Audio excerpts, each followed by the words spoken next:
নমস্কার। একাদশ ও দ্বাদশ শ্রেণীর একমাত্র নির্ভরযোগ্য চ্যানেল পিক পয়েন্ট টিউটোরিয়ালসে তোমাদের সকলকে স্বাগত। আজকের পর্বে আমরা আলোচনা করব তোমাদের চতুর্থ সেমিস্টারের দ্বিতীয় ছোট গল্প হারুন সালেমের মাসি, এই গল্পটির দ্বিতীয় পর্ব। ইতিপূর্বে গল্পটির প্রথম পর্ব আমরা প্রকাশিত করেছি এবং প্রথম পর্বে আলোচনার সাপেক্ষে আমরা সেখানে বলেছিলাম এই হারুন সালেমের মাসি গল্পটি কোন গল্প সংকলন থেকে নেওয়া হয়েছে।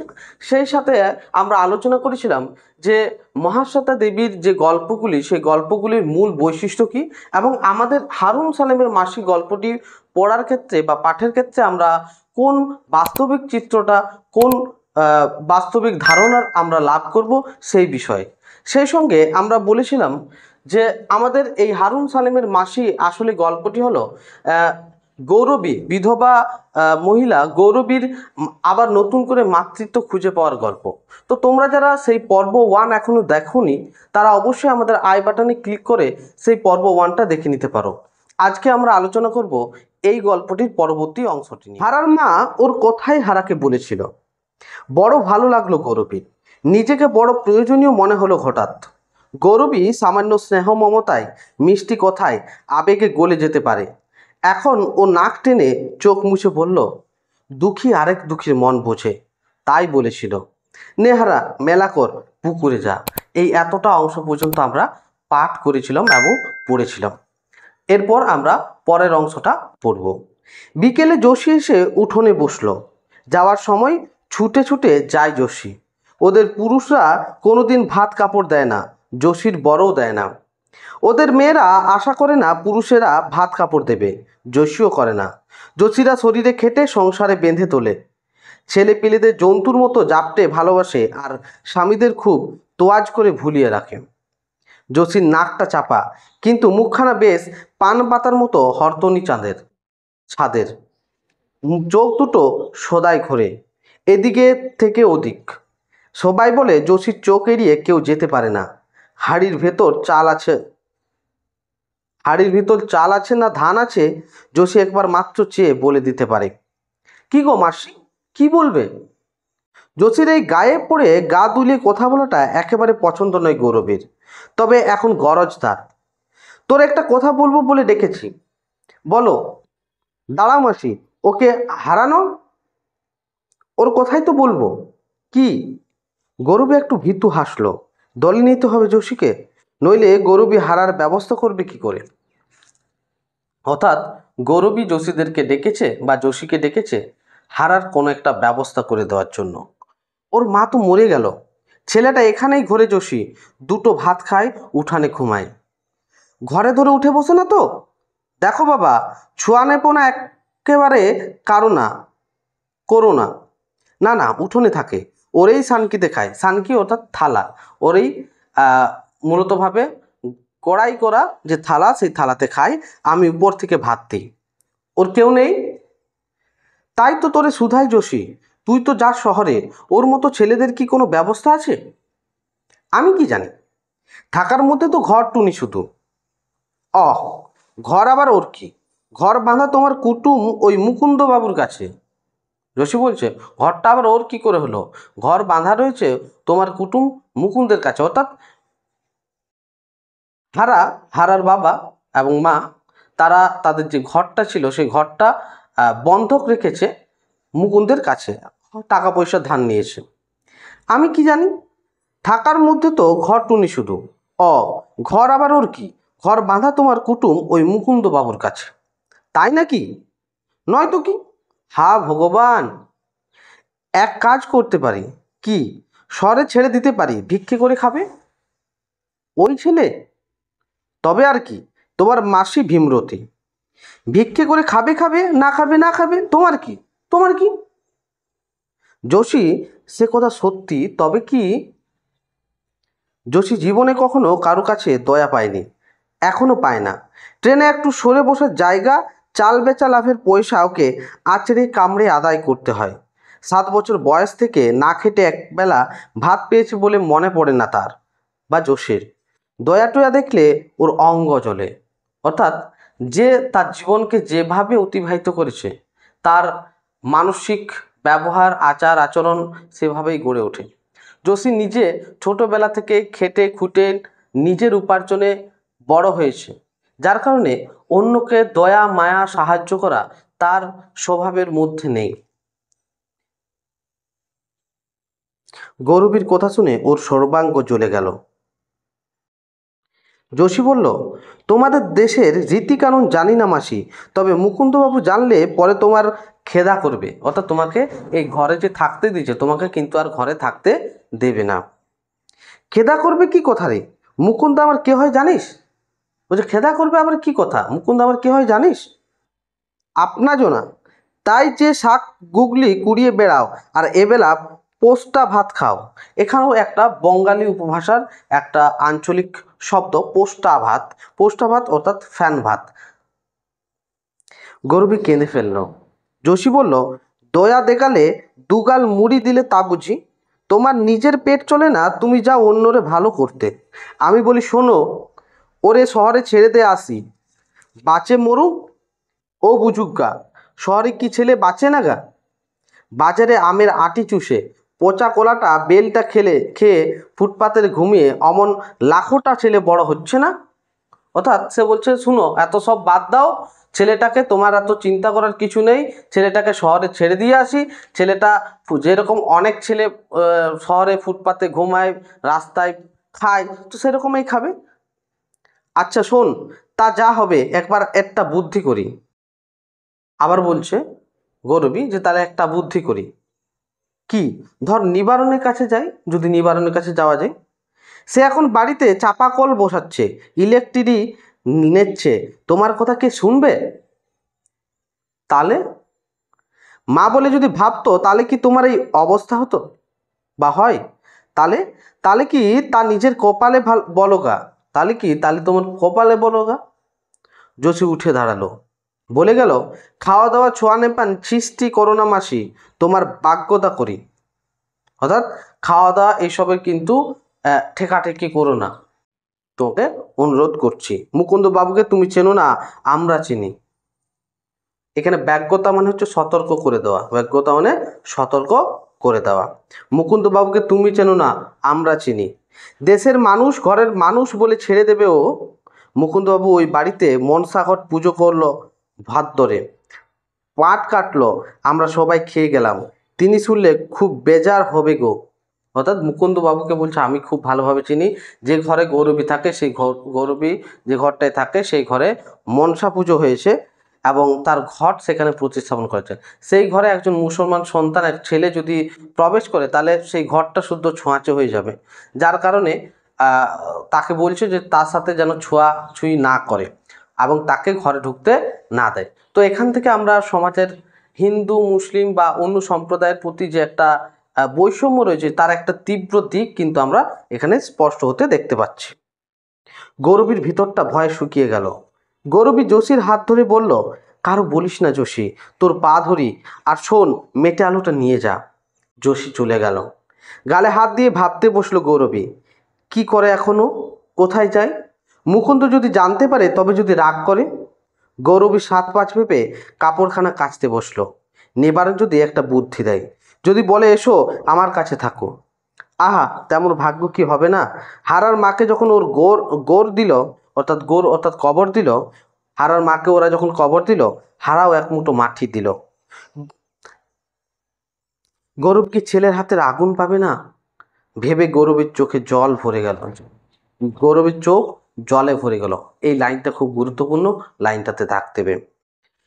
নিবারণের বাড়ি দেখে গৌরবী আর চিনতে পারে না।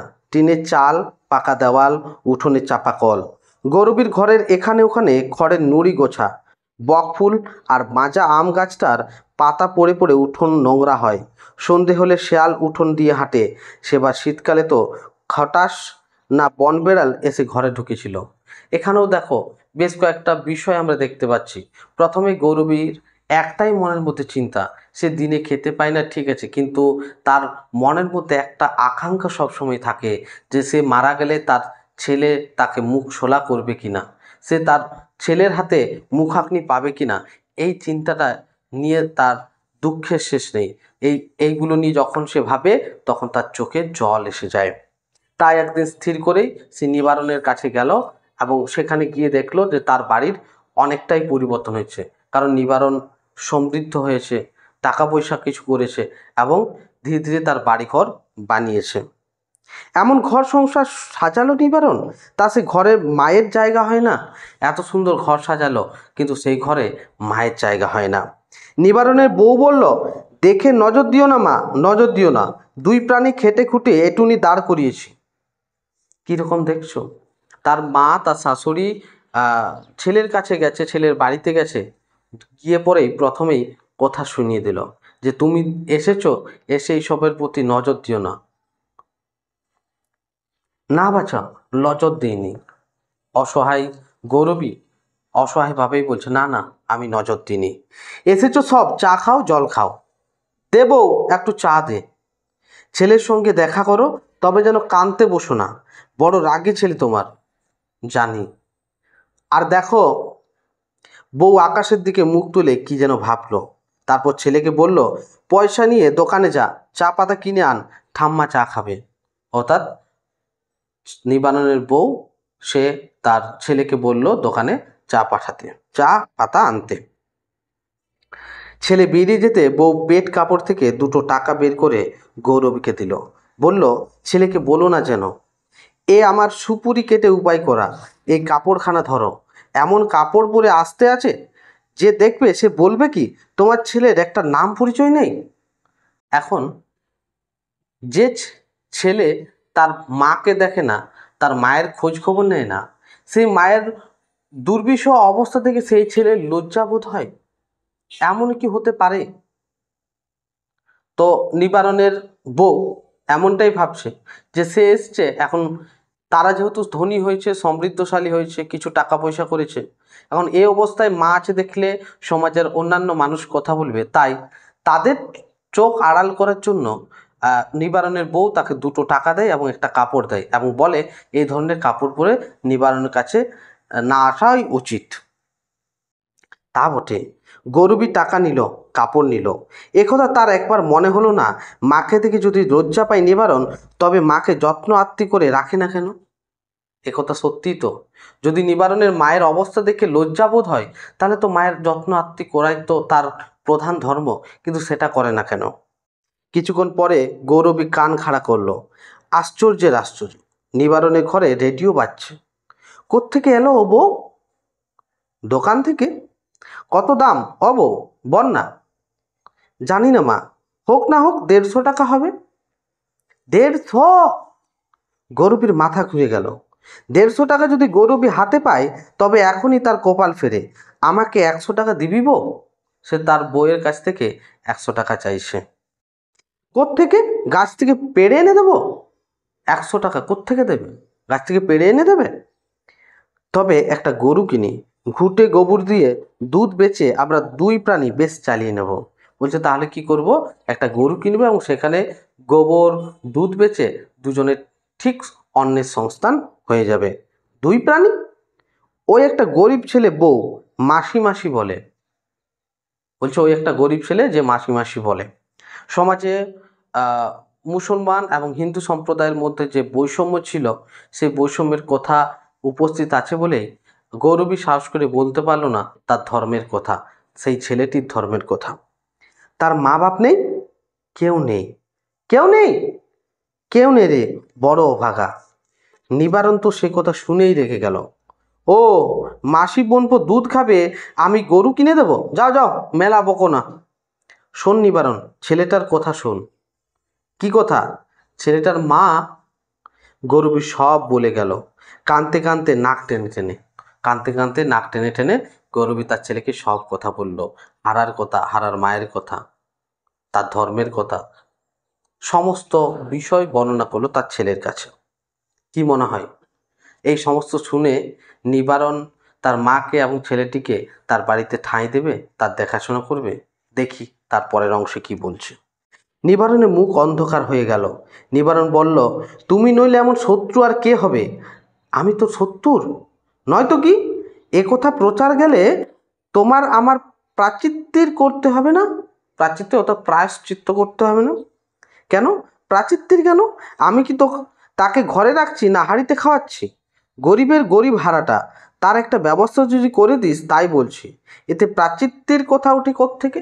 বলছে গরিবের গরিব হারার যদি একটা ব্যবস্থা করা যায় সেই জন্যে বলছি। ছোট লোকের সঙ্গে সঙ্গে শাক পাতা চুরি করে ওইসব বুদ্ধি হয়েছে তোমার। প্রাচিত্যের করতে হবে, মেয়েটার বিয়ে হবে না, এসব কথা তুমি বোঝো? যাও যাও, মেলা বকো না। প্রায়শ্চিত্ত না করলে মেয়েটার বিয়ে হবে না। বেশি বক বক করো না। মাকে বারবার ভৎসনা করছে নিবারণ। তোর কাছে আমায় একটু আশ্রয় দে বাবা। ও, আমি জমিদার তাই তোমায় আশ্রয় দেব? কী ভেবে নিবারণ বলল, তবে হ্যাঁ, এখন সমাজে আমার একটু নাম হয়েছে, আমার মা হয়ে ওই অজগায়ে পড়ে থাকবে সেটা ভালো দেখায় না বটে।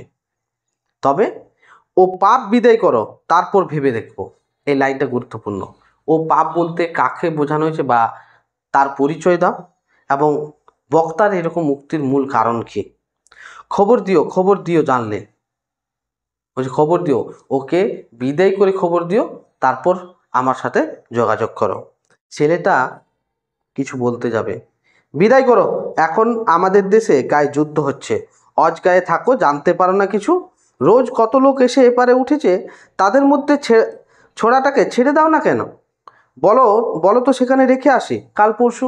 বলছে এখন যুদ্ধ হচ্ছে। আমরা জেনেছিলাম আগের দিনেই যে আমাদের এই গল্পটি হচ্ছে 1971-এর পটভূমিকায় রচিত। আমরা জানি সেই সময় বাংলাদেশ মুক্তি লাভ করে, অর্থাৎ বাংলাদেশ বলে নতুন একটি রাষ্ট্র, একটা দেশ গঠিত হয়। তো সেই সময় যখন বাংলাদেশ হয় তখন অনেক মানুষ বাংলাদেশ থেকে ভারতে প্রবেশ করে। তো সেই কথাই এখানে উঠে আসছে যে এখন যুদ্ধ চলছে এবং এই যুদ্ধের সময়ে অনেক মানুষ বাংলাদেশ থেকে ভারতে এসছে, তো প্রয়োজন হলে তাদের কাছেই হারাকে ছেড়ে দিয়ে আসবে। সেখানে কি হবে? ওকে গভর্নমেন্ট খেতে দেবে, কাপড় দেবে। আমাদের দেশের কথা তোমার মনে পড়ে? আমি তো জ্ঞানে দেখিনি। আমাদের দেশের কথা কি কোনো মনে পড়ে? আমি তো বলছি জীবনে কখনো জ্ঞানে দেখিনি। মনে পড়ে, বহুকালে চলে এলাম, দেশভাগ তারপর হলো রে। আমাদের দেশের কথা কি মনে পড়ে? অর্থাৎ আমরা বুঝতে পারছি গৌরবী এবং নিবারণ এদেরও পূর্ব যে অবস্থান ছিল বা পূর্ব গ্রাম ছিল সেটা ছিল বাংলাদেশ। সেখান থেকে তারাও যখন ভারত স্বাধীন হয় তখন তারাও চলে আসে আমাদের ভারতে। সেখানকার মানুষও আসছে কত। ওখানে ওকে ওরা খেতে দেবে, ওখানে রেখে দিলে ওখানে ওকে তোরা খেতে দেবে। পেলে তো দিয়ে আসি, তা বাদে পেলে খাবে, না পেলে না খাবে। মরে যাবে না? মরলে মরবে, রোজ দিন হেতা হোতা মানুষ মরছে না, ওর কপালে থাকে মরবে। অর্থাৎ নিবারণের কথাতেও যেন স্নেহহীন, মায়াহীন, মমত্বহীন কথাগুলো আমরা দেখতে পাচ্ছি। নিবারণের কথাতেও আমরা স্নেহের, ভালোবাসার, দয়ার ছিটেফোঁটা মাত্র পাচ্ছি না। নিবারণের হঠাৎ হাসি পেল, বেশ খানিকটা হেসে নিল নিবারণ, তারপর বলল, এখন এসো, ওর ব্যবস্থা করো, তা বাদে দেখি এখানে তোমায় আনতে পারি কিনা। তোমার আবার নাতি হবে যে, সেজন্যে ওনাকে বলা কেন বাপু? শাশুড়ি নিয়ে ঘর করিনি, তা বলে কি আমার তিনটে ছেলে মেয়ে হয়নি? এখন নিবারণের বউ বলছে তোমার নাতি মানে ওনার নাতি হবে, অর্থাৎ নিবারণের ছেলে হবে বলে শাশুড়িকে বলার তো কিছু নেই। তিনটে ছেলে হলো, শাশুড়ি ছিল না, তা বলে কি ছেলেগুলো মানুষ হয়নি? তোমার মা ডাকতে স্বাদ হয়েছে তাই বলো, আমার দোহাই দাও কেন? তোমার মাকে রাখতে ইচ্ছে করছে, আমার দোহাই কেন দাও? এখানেও দেখতে পাচ্ছি যে নিবারণের বউ কিন্তু চাইছে না তার মা তার কাছে থাকুক। ওরে আমার মা সোহাগী ছেলে, আমার মাকে তুইয়ে তাইয়ে তুমি 21 টাকা নাওনি, শোধ দিয়েছিলে, সে কথা মনে করো একবার। অর্থাৎ তুইয়ে তাইয়ে 21 টাকা, অর্থাৎ তার মায়ের কাছ থেকে 21 টাকা নিয়েছিল, এখন খটকা দিচ্ছে আর কি। বউ এরকমই হয়, তার মায়ের কাছ থেকে, অর্থাৎ নিবারণ তার শাশুড়ির কাছ থেকে 21 টাকা বিভিন্ন কোনো কারণে হয়তো নিয়েছিল, তার টাকা হয়তো শোধ দেয়নি, তো সেটাই বলছে খটকা দিয়ে যে তুমি আমার মায়ের কাছ থেকে 21 টাকা নিয়েছিলে, সেটা কি শোধ দিয়েছ? সে কথা একবার মনে করো। তবে রে, দুজনে ধুমধুমার ছোকরা লেগে গেল। গৌরবী ভয়ে ভয়ে বেরিয়ে এলো। বাস রাস্তার হারা বসেছিল। হারাকে বলল, চ হারা, ঘরে যাই। দোকানের সামনে এসে হারা বলল, তুমি চাও আমি কেরাচিনি নিয়ে যাই? কেরাচিনি অর্থাৎ কেরাসিন। পয়সা কোথা পাবি? পয়সা তো আমি দিই না মাসি, আমি ওদের কাঠ এনে দিই, পাতা কুড়িয়ে দিই, উনি আমায় এটুনু কেরাচিনি লম্ফ জ্বালতে দেয়। অর্থাৎ আমি তাদের কাঠ এনে দিই বলে সে আমাদেরকে বা আমাকে একটু কেরাসিন দেয় লম্ফ জ্বালতে। আন। গৌরবীর ইচ্ছে হচ্ছিল হারার উপর রাগ করে, কিন্তু এখন ওর মনে হলো ছেলেটা ভালো, একটু কেরাচিনি দিয়ে বা ওকে সাহায্য করে। ছেলেটা ভালো, এখন একটু কেরাসিন দিয়েই বা ওকে কে সাহায্য করে। রাতে গৌরবী আর হারা ঘর আর দাওয়াল শুলো। হারাকে তাড়াতে পারলে নিবারণ হয়তো ওকে আশ্রয় দেয়, কিন্তু গৌরবীর বুকের ভেতরে কে যেন নানা বলতে লাগলো। অর্থাৎ হারার প্রতি গৌরবীর যে স্নেহ, মাতৃত্ববোধ, সে মমত্ববোধ, সেখান থেকেই হারাকে সে আলাদা করতে পারছে না। সেই বন্ধনে যেন তাকে বেঁধে রেখেছে। হারা এবং গৌরবী যেন অন্য ধর্মের মানুষ হয়েও তারা যেন একাত্ম হয়েছে।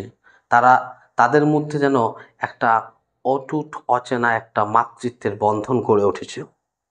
হারাকে তাড়াতে পারলে নিবারণ হয়তো ওকে আশ্রয় দেয়, কিন্তু গৌরবীর বুকের ভেতরে কে যেন নানা বলতে লাগলো।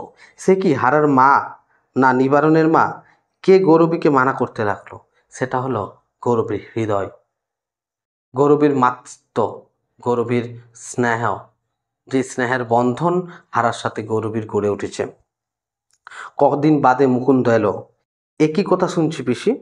কি কথা? তুমি ওই হারাটাকে আশ্রয় দিয়েছ? আশ্রয় আর কি, ও একা আমিও একা, সন্ধেবেলা ওই উঠোনে পড়ে থাকে। না পিসি, এ কথা ভালো ন। এখন দেখো, যেখানে খুন জখম সেখানে জমির দাম নেই। আমার এ ভিটেটা পাল বাবুদের দেব, ওরা পার্টি করে, খুঁটির জোর আছে, ওরা এখানে গুদাম করবে। অর্থাৎ এখানে তারা গুদাম করবে। তাহলে কাকে বিক্রি করে দেবে বলছে? পালদের বিক্রি করে দেবে। কিসের? তাতে তোমার কি? এখন পালবাবুরা একথা শুনলে খুব রাগ করবে, ওদের পুজো আচ্চা আছে। অর্থাৎ একজন হিন্দুর ঘরে একজন মুসলমান সম্প্রদায়ের একটা ছেলে বাস করছে যদি শুনে, তাহলে রাগ করবে। তবে কি হবে মুকুন্দ? নিবারণ তো ভালো কথা বলেছে, ছেলেটাকে বিদায় করো, নিজের ঘরে গিয়ে ওঠো, বউ তোমার মন্দ নয়। অর্থাৎ ছেলেটাকে বিদায় করে কোথাও তাড়িয়ে দিয়ে সে যেন তার ছেলের সাথে সংসার করে। বউ কেন মন্দ হবে? আমার ভাগ্য মন্দ বাবা, কপালটা খারাপ। তা দেখো, যা পারো করো, তবে ও ছোড়াকে যদি বিদায় না করো আমার ভিটে ছেড়ে দাও। ছেড়ে দেব? অবাক মুকুন্দ, ছেড়ে আমি কোথায় যাব? তা আমি কি জানি। মুকুন্দ জুতো মশমশিয়ে চলে গেল। গৌরবী হারাকে দেখে পাগলের মতো তেড়ে গেল। মর, মর, তোর জন্যে আমার এত দুঃখ ভোগ, তোর জন্য আমাকে সবাই কুকুর তাড়া করে। মর তুই, যেখানে ইচ্ছে বিদায় হ। হারা ভয়ে পালিয়ে গেল। পালিয়ে গিয়ে হারা নিজের ঘরে বসে রইল, বসে বসে মার জন্য কাঁদল। কেঁদে কেঁদে যখন হারা ঘুমলো, তখন বিকেল হয়ে গেছে। ঘুমের মধ্যে মা যেন তার কাছে যাওয়া আসা করতে লাগলো, যেন কি বলল, চোখ খুললেই হারা দেখবে মা রাঁধছে, বসেছে, সব ঠিক আছে। হারা চোখ বুঝল, হারা চোখ খুলল। নিমনিমে অন্ধকার, কেউ ওকে গায়ে হাত দিয়ে ঠেলছে আর ঠেলছে। মা নাকি? মা তো নেই, মা মরে গেছে। তবে কে? মাসি গো! হারা ভয় কেঁদে উঠল। ওঠ হারা, আমি মাসি। ওঠ হারা, আমি মাসি। মাসি? হ্যাঁ, চল আমরা চলে যাব। কোথা? শহরে। অর্থাৎ তাকে রাগে তাড়িয়ে দিয়েও গৌরবী হারার বাড়িতে যায় এবং তাকে রাত্রিবেলায় তাকে উঠিয়ে দেয় এবং বলে, চ আমরা শহরে চলে যাব। কারণ গৌরবী এবং হারার মধ্যে যে মাতৃত্বের শৃঙ্খল গড়ে উঠেছে, সেই শৃঙ্খল ছিঁড়ে যাওয়ার নয়। সমস্ত কিছু গ্রাম ছেড়ে তাই সে শহরে যেতে চায়, যেখানে কোনো মানুষের ধর্ম জিজ্ঞেস করে না, যেখানে তাদেরকে কেউ চিনবে না, যেখানে তাদেরকে কেউ বলবে না তারা দুজন আলাদা ধর্মের কিনা। সেখানে তারা যেমন পারে থাকবে, যেমন করে হোক, যা খুশি খাবে।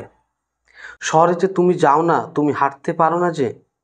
পারবো হারা, শোন, আমরা শহরে যাব। সেখানে কেউ কারো কোনো কথা জানতে চায় না, কেউ কারো চিনে না। সেটা আমরা কোথা থাকবো মাসি? ফুটপাতরে? কি খাবো? ভিক্ষে করব। কেউ তো পরিচয় জানবে না, আমার পরিচয় জানবে না। ভিক্ষে করব। ভিক্ষে করব? হ্যাঁ রে, পথে পথে ভিক্ষে করব, পথে বসে রাঁধবো, ফুটে শোবো। কাপড় নেতা গেরি মাটিতে রং করলে ময়লা হয় না। যোশীর কাছে আমি সব জেনে নিয়েছি। চলো। গৌরবী আর হারা অন্ধকারে গ্রাম ছেড়ে পালিয়ে গেল। শহরে গৌরবী আর হারার সমাজ অনেক বড়, সমুদ্রের মতো। সেখানে একবার মিশে যেতে পারলে আর কোনো ভয় থাকে না। এভাবেই আমাদের গল্প হারুন সালেমের মাসি সমাপ্ত হয়। এখানে এই গল্পতে আমরা যে বিষয়গুলো সবচেয়ে বেশি মনকে ছুঁয়ে গেছে সেটা হলো গৌরবীর মাতৃত্ব। গৌরবী হারার মধ্য দিয়েই তার হারিয়ে যাওয়া মাতৃত্বকে খুঁজে পেয়েছে। গৌরবী যেন সত্যি হারার মাসি হয়ে উঠেছে। সুতরাং আমরা বলতে পারি এই সম্পূর্ণ গল্পটির মধ্য দিয়ে একজন মুসলিম সম্প্রদায়ের ছেলে হারার বা হারুন সালেমের মাসি হয়ে ওঠার গল্পই হলো হারুন সালেমের মাসি। আর এখান থেকে আমরা বলতে পারি এই গল্পের নামকরণ সত্যিই সার্থক। তোমাদের গল্পটি কেমন লাগলো অবশ্যই আমাদের কমেন্ট করে জানাও। আর তোমরা যারা আমাদের ভিডিওগুলো নতুন দেখছো অবশ্যই আমাদের চ্যানেলটিকে সাবস্ক্রাইব করে রাখো। সেই সঙ্গে আমাদের টেলিগ্রাম চ্যানেলে যুক্ত হতে আমাদের কিউআর কোডে স্ক্যান করে যুক্ত হতে পারো। সকলকে অসংখ্য ধন্যবাদ। সকলে ভালো থেকো, সকলে ভালোভাবে পড়াশুনো করো। ধন্যবাদ।